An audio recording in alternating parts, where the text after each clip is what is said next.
सभी को नमस्कार। एक और नई वीडियो में आप सभी का स्वागत है। आज हम चर्चा कर रहे हैं एमपी बोर्ड 2026 वार्षिक परीक्षा कक्षा 12 रसायन शास्त्र विषय के महत्वपूर्ण प्रश्नों की। पिछले वीडियो में भी हमने कक्षा 12वीं केमिस्ट्री के महत्वपूर्ण जो प्रश्न आने वाले हैं आगामी वार्षिक परीक्षा में, उसमें अध्याय 1 विलयन जो चैप्टर है उसके प्रश्नों की चर्चा की थी।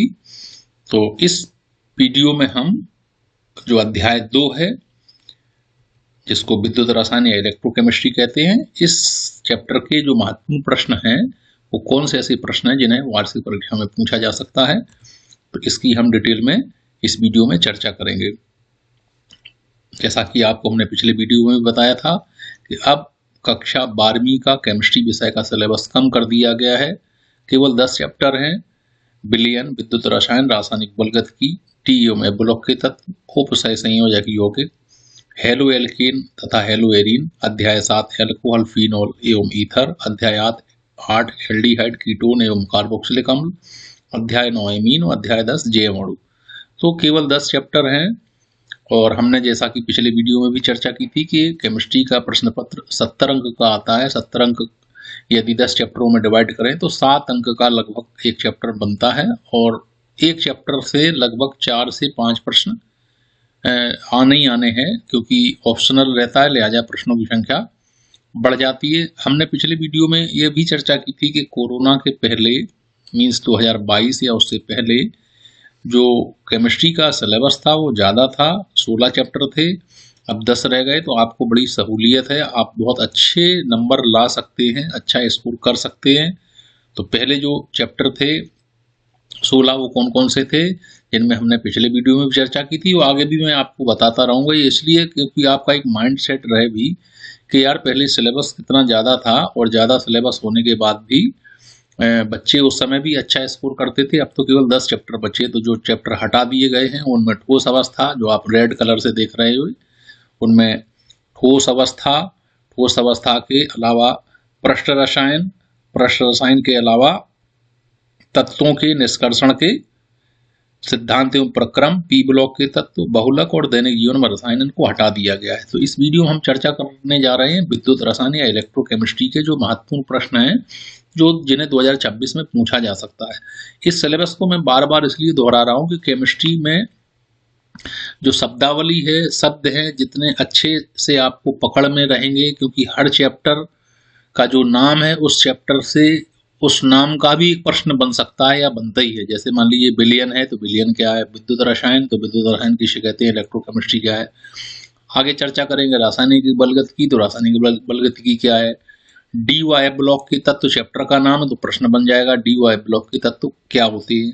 तो ये सिलेबस या सॉरी जो चैप्टर है ये आपको काफ़ी अच्छे से आपको पता होने चाहिए, मौखिक याद रहना चाहिए। 10 चैप्टर कम चैप्टर हैं, और सारे चैप्टर्स आपको बिल्कुल उंगलियों पे बहुत अच्छे से पता होने चाहिए, और चैप्टर के भीतर का क्या कंटेंट ये भी आपको अच्छे से पता होना चाहिए। नहीं है पता तो हम इस वीडियो में आपका रिवीजन करा देते हैं। तो हमने जैसा कि बताया कि हम विद्युत रसायन वाले चैप्टर की चर्चा कर रहे हैं पार्ट 2 में। तो विद्युत रसायन का जो सिलेबस है वो काफ़ी ब्रॉड सिलेबस है, लेकिन सरल है। ऐसा नहीं कि कठिन है, सरल है। आप अच्छे से पढ़ें तो इनको कर पाएंगे। तो इसमें धात्विक और विद्युत अपघटनी चालक हैं। धात्विक चालक, विद्युत अपघटनी चालक में अंतर है। विद्युत अपघट्टियों का वर्गीकरण है, प्रबल विद्युत अपघट्ट, दुर्बल विद्युत अपघट्ट, विद्युत अपघट्टियों की चालकता को प्रभावित करने वाले कारक, विद्युत अपघटन की क्रिया, कार्यविधि, विद्युत अपघटन के नियम, फैराडे के नियम, पहला नियम, दूसरा नियम, विद्युत अपघटनी चालकों में चालकता, चालकत्व, शैल स्थिरांक, आयनिक विलयनों की चालकता का मापन, तुल्यांकी चालकता तथा मूलर चालकता। मूलर चालकता के अलावा विशिष्ट चालकत्व पर तनुता का प्रभाव, जो विभिन्न तरह की जो चालकता है उन पर तनुता का प्रभाव एक बड़ा इंपॉर्टेंट प्रश्न है, इस पर बन सकता है। इसके अलावा कोलरास का नियम अक्सर पूछा गया है। इस नियम के अनुप्रयोग हैं गैल्वेनिक सेल, वोल्टीय सेल, सेलों को व्यक्त करना, oxidation potential, reduction electrode potential, अपचयन इलेक्ट्रोड विभव, मानक इलेक्ट्रोड विभव, विद्युत वाहक बल तथा विभवांतर। इसके अलावा मानक हाइड्रोजन इलेक्ट्रोड, इलेक्ट्रोड विभव का मापन, विद्युत रासायनिक श्रेणी, विद्युत वाहक बल और गिब्स ऊर्जा, नर्स समीकरण, बैटरी, प्राथमिक बैटरी या सेल, शुष्क सेल, मरकरी सेल, द्वितीयक सेल, लेड या अम्ल स्टोरेज या सीसा संचायक बैटरी, निकल कैडमियम बैटरी, ईंधन सेल, धातु संचारण, रासायनिक या शुष्क संचारण, विद्युत रासायनिक या नम संचारण, लोहे पर जंग लगना, जंग लगने का जो रासायनिक समीकरण है, जंग से बचाव। तो ये इतना सारा जो पॉइंट हैं, ये सभी पॉइंट इलेक्ट्रोकेमिस्ट्री या विद्युत रसायन का जो चैप्टर है उस चैप्टर के हैं। तो ये जो बिंदु हैं, ये सिलेबस के बिंदु भी आपको पता हों, ये बिंदु ही तो प्रश्न है, यही प्रश्न है।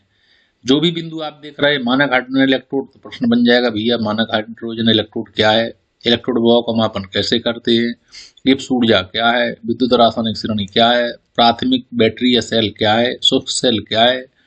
तो अच्छे अंक यदि आपको लाने हैं तो जितने ये शब्द आ रहे हैं, ये जो सिलेबस के पॉइंट आ रहे हैं या शब्द आ रहे हैं, इनका कम से कम एक लाइन में आंसर आपको पता हो, हर हाल में पता हो कि प्राथमिक सेल या बैटरी है क्या, एक लाइन कम से कम पता हो। क्योंकि हम इस पूरे वीडियो में डिस्कस कर रहे हैं इंपोर्टेंट प्रश्न, क्योंकि परीक्षा का समय है, लिहाजा हम इसको समझाने के लिए अभी ये वीडियो नहीं बना रहे हैं। तो हम आगे अपने टॉपिक पर डिस्कस करते हैं और देखते हैं कि इस चैप्टर से पिछले 3 या 4 वर्ष की परीक्षाओं में कौन कौन से प्रश्न पूछे गए हैं और 2026 में कौन से प्रश्न आपके लिए इम्पोर्टेंट हैं जिन्हें आपको तैयार करना ही करना है। तो चलिए सबसे पहले जानते हैं 2024 में कौन कौन से प्रश्न पूछे गए हैं। तो ये बोर्ड परीक्षा 2026 हेतु जो प्रश्न है 24 में इस चैप्टर से आया था, तुल्यांकी चालकता की इकाई लिखिए, प्रतिरोधकता की परिभाषा लिखिए, विशिष्ट चालकता की परिभाषा लिखिए, कोल रास के नियम, इनके 2 अनुप्रयोगों को लिखिए, गैल्वेनिक शेल एवं विद्युत अपघटनी शेल में कोई 4 अंतर लिखिए। तो ये 1 2 3 4 5 जिसमें ये अथवा था, तो इस तरह से लगभग 4 या 5 प्रश्न हमने आपको बताया जो आते हैं और आगे भी आएंगे, 4 या 5 प्रश्न आएंगे। तो ये 2024 में है। 2024 को हमने सबसे पहले क्यों लिया, पिछले साल तो 25 था, 25 के प्रश्न होने चाहिए थे, तो 25 के हमने लास्ट में लिए। ऐसा एक माइंड सेट बन जाता है अक्सर कि लास्ट ईयर जो प्रश्न आए उनमें रिपीट होने की संभावना कम रहती है, 23 या 24 के प्रश्न आने की संभावना ज़्यादा रहती है। तो ये लगभग ठीक भी है, लास्ट ईयर के प्रश्नों में से बहुत कम 10-12% प्रश्न रिपीट होते हैं, अदरवाइज बिफोर लास्ट ईयर या उसके पहले के जो वर्ष हैं उनमें जो प्रश्न पूछे जाते हैं अक्सर उन प्रश्नों के आने की संभावना ज़्यादा रहती है। लिहाजा हमने सभी वीडियो में 2024 के प्रश्नों को ऊपर रखा है। तो मैं आपको बता दूं कि इसमें से वास्तव में इम्पोर्टेंट प्रश्न है, हमने यहीं से निकाले हैं और आगे आपको बताएंगे कि आपको कौन से 2026 के लिए तैयार करने। तो 24 में ये प्रश्न आए थे, आप एक बार पढ़ लें। वीडियो देखने से एक जगह 3-4 साल के प्रश्नों को मिलने से ये फायदा है कि आपको ढेर सारा पेज नहीं पलटने हैं, आपको बहुत सारा अनसोल्ड में यहाँ वहाँ समय खराब नहीं करना। एक 10-12 मिनट का 15 मिनट का ये वीडियो है, इसको आप अच्छे से देख लें, सारे प्रश्न आप तसल्ली से देख लें। मैं रोक के इसलिए चलता हूँ कि ताकि आप उनको अच्छे से पढ़ लें, समझ लें, सुन लें और एक माइंड सेट कर लेंगे भाई 2024 में, 23 में, 22 में, 25 में कौन से प्रश्न आए थे, 26 में कौन से आ सकते हैं। तो ये आपने प्रश्न नोट कर लिए होंगे, समझ लिए होंगे। चलिए आगे चलते हैं और जानते हैं 2023 में कौन कौन से प्रश्न आए थे। तो 23 में आए थे, मोलर चालकता का सूत्र लिखिए, लवण सेतु के कार्य लिखिए, फैराडे के विद्युत अपघटन का प्रथम नियम लिखिए, विद्युत रासायनिक सेल का नामांकित चित्र, संरचना और रासायनिक समीकरण अभिक्रिया लिखिए और नर्ड समीकरण की व्युत्पत्ति करके उसको लिखिए। तो ये डेरिवेशन था इसका। तो यहाँ से भी 4 या 5 प्रश्न आए, इसमें से 1-1 अंक के प्रश्न हैं और ये नीचे अथवा में ये प्रश्न आपको प्राप्त होंगे। तो ये 2023 में आया था, मोलर चालकता, लवण सेतु, फैराडे का नियम, विद्युत रासायनिक शेल और नर्ड समीकरण। तो ये 23 के प्रश्न थे। हम बात करते हैं 2022 में कौन से प्रश्न आए थे। तो 22 में प्रश्न आए थे, आर्यनीय समीकरण, कोल रास नियम को उदाहरण से समझाइए, इसके 2 अनुप्रयोग लिखिए, निम्न को परिभाषित कीजिए। तो परिभाषाएं आई थी, विशिष्ट चालकता, तुल्यांकी चालकता, आणविक चालकता, सेल स्थिरांक, विशिष्ट प्रतिरोध।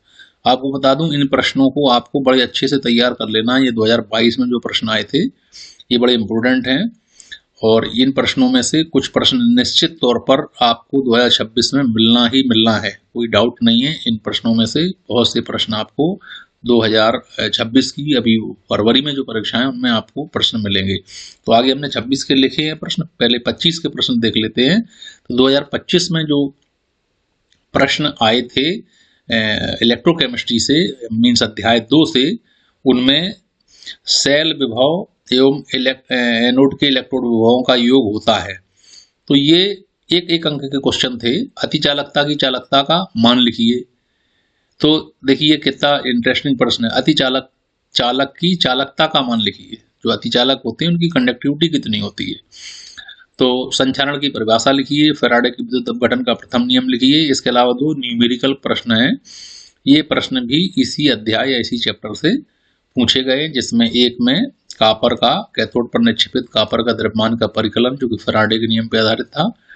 इसके अलावा वियोजन स्थिरांक का एक प्रश्न भी इसमें से आया है, जो कि कोलरास नियम पर आधारित है। तो एक इम्पोर्टेंट चीज है कि पिछले 4 वर्षों से कोलरास का नियम किसी न किसी रूप में आया ही आया है। तो आप मान के चलो कि बड़ा इम्पोर्टेंट नियम है और आगे भी आने की संभावना है। तो आप इन प्रश्नों को थोड़ा सा पॉज कर लें, वीडियो को रोक लें, रोक के चाहे नोट कर लें, दिमाग में बिठा लें भी ये प्रश्न 2025 में आए थे। ऐसा एक माइंड सेट रहता है कि इन प्रश्नों के रिपीट होने की संभावना बहुत कम रहती, 10% है। एक आध कोई प्रश्न आ सकता है तो आ सकता है, अदरवाइज इनमें से प्रश्न आने की संभावना ना के बराबर है। तो हमने पूरे सभी प्रश्नों और अपने लंबे अनुभव के बाद हमने जो इम्पोर्टेंट क्वेश्चन निकाले 2026 के, तो आप उनको समझ लें और जान लें। ध्यान रखना, आपको सीधे 2026 के प्रश्नों पे नहीं आना है। आप पहले 24 के देखो, 23 के देखो, 22 के देखो, 25 के देखो, सिलेबस को समझो और अंत में 26 के देखना। तो एक माइंड सेट हो जाएगा कि भाई मेरी इतनी तैयारी हो गई है और मुझे इतना पढ़ना है, या इन प्रश्नों को मैंने तैयार किया है। तो चलिए 26 के प्रश्न देखते हैं जो इम्पोर्टेंट है। उनमें आर्हीनीय समीकरण, कोलरास का नियम और ये 3 या 4 परिभाषाएं जो हैं ये हमने आपको बताई थी। तो ये इम्पोर्टेंट हैं, जो बिल्कुल प्रश्न इनको अच्छे से आप तैयार करके रखना। और कोलरास का नियम लगभग हर साल आया है और आएगा, आगे भी आएगा। बड़ा इंपॉर्टेंट प्रश्न है, चाहे ये 1 नंबर में आए, चाहे 2 नंबर में आए, 3 में आए, 4 में आए, लेकिन आएगा ही आएगा। तो इस प्रश्न को आपको किसी भी हालत में नहीं छोड़ना। ये बहुत इंपॉर्टेंट प्रश्न इस पूरे चैप्टर का कहीं ना कहीं किसी न किसी रूप में आ सकता है। इसके अलावा ये नीचे ये 2022 में ये जो प्रश्न थे उनको लगभग हमने यहाँ कॉपी कर दिया है। तो 22 में जो प्रश्न थे वो बड़े इंटरेस्टिंग थे। विशिष्ट चालकता, तुल्यांकी चालकता, आणविक चालकता, सेल स्थिरांक, विशिष्ट प्रतिरोध। तो ये इंडिपेंडेंट प्रश्न डिटेल में हो सकता है, परिभाषा के रूप में भी है। तो 2 नंबर से 1 नंबर 2 नंबर के तो ये प्रश्न हैं ही सभी। तो इतने प्रश्नों को आपको 2026 के लिए तैयार करना है। इसके अलावा 2 प्रश्न और हैं, ये 3 प्रश्न या 4 प्रश्न इनको मान लो आप। मानक हाइड्रोजन इलेक्ट्रोड विभव और फैराडे की विद्युत अपघटन संबंधी नियम। तो आपको इतने प्रश्नों को हर हाल में इस चैप्टर से तैयार करके रखना है। तो हम एक बार फिर से आपको दिखा देते थे कि आर्हीनीय समीकरण, कोलरास का नियम, इसके अलावा विशिष्ट चालकता, तुल्यांकी चालकता, आणविक चालकता, सेल स्थिरांक और विशिष्ट प्रतिरोध। तो इन प्रश्नों को, इसके अलावा मानक हाइड्रोजन इलेक्ट्रोड और फैराडे की विद्युत अपघटन के नियम। तो उम्मीद करता हूं इन प्रश्नों को आपने अच्छे से समझा होगा, नोट किया होगा, और इन प्रश्नों की आपने अगर तैयारी की तो बहुत अच्छी बात है, और नहीं की तो आप इन प्रश्नों को कृपया अच्छे से तैयार कर लें। कहाँ से तैयारी करनी, कैसे तैयारी करनी, कभी किसी वीडियो में चर्चा करेंगे। अगला जो वीडियो रहेगा वो अध्याय 3 से संबंधित रहेगा।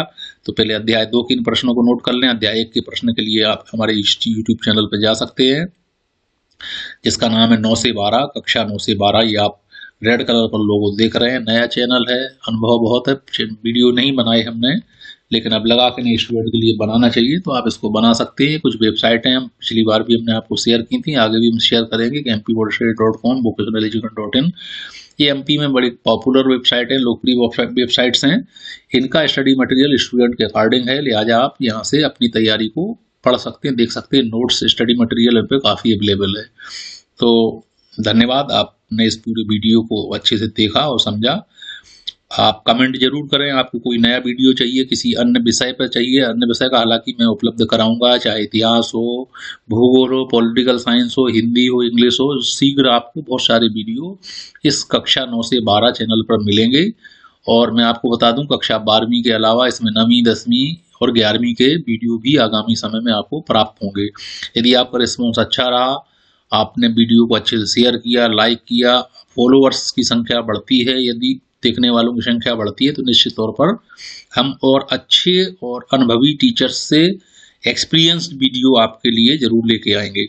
तो आप हमारे साथ बने रहें, चैनल को सब्सक्राइब अवश्य करें। अगला वीडियो अगर आप देखेंगे तो वो रासायनिक बलगत की और उसके महत्वपूर्ण प्रश्नों पर आधारित रहेगा। तो आप सभी का बहुत बहुत धन्यवाद।